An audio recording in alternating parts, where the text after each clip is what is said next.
If there were practices that we needed to work on in the new year, certainly our prayer life would be one area that could always use improvement. Good morning. I'm Pastor Ernie Lewis of the Blue Point Church in Sisney, Illinois, with your thoughts for Thursday. Of all the things we're reminded of multiple times from multiple authors in the Bible, certainly prayer is one of those practices we must resolve to do better. Paul tells the church at Thessalonica, pray without ceasing.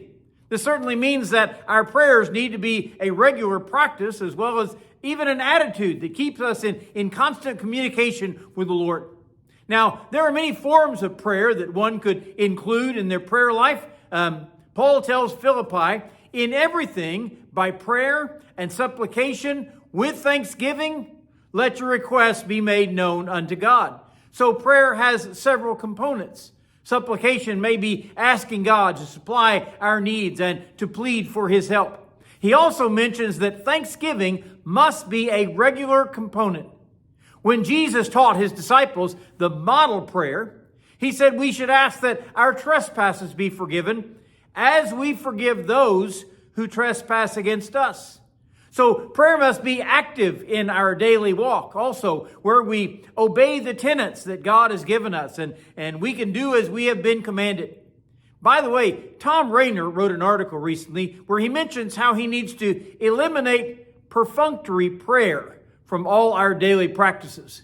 In other words, prayers that must be a concentrated effort to connect with God, not just some things that we say, meaningless time that we spend.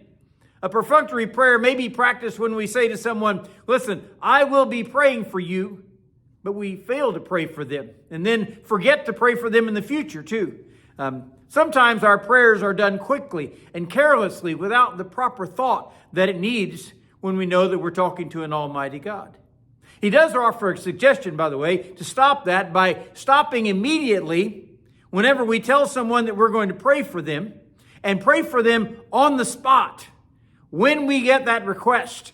And that way we have fulfilled our promise and will probably remind us to do so even more in the future. You may also use a prayer list to keep you up to date with others' needs. And certainly you can mark off those that have been answered in God's own time. There are even prayer apps, by the way, that you can get for your phone. I like the one called Echo Prayer. It not only allows you to list those prayer needs, it allows you to put a reminder on there to tell you when to pray. We need to be reminded, by the way, over and over again, the importance of prayer in our lives. That's why Jesus called for us to pray, give us this day our daily bread. Jesus, like the Old Testament manna, has said it has to be attended to each and every day in order to keep up with it. So whatever it takes to keep you on your knees or calling out to heaven in 2023, let's resolve to do that in the new year and make communication with an almighty God, not only the greatest privilege that man has, but certainly our heart's desire.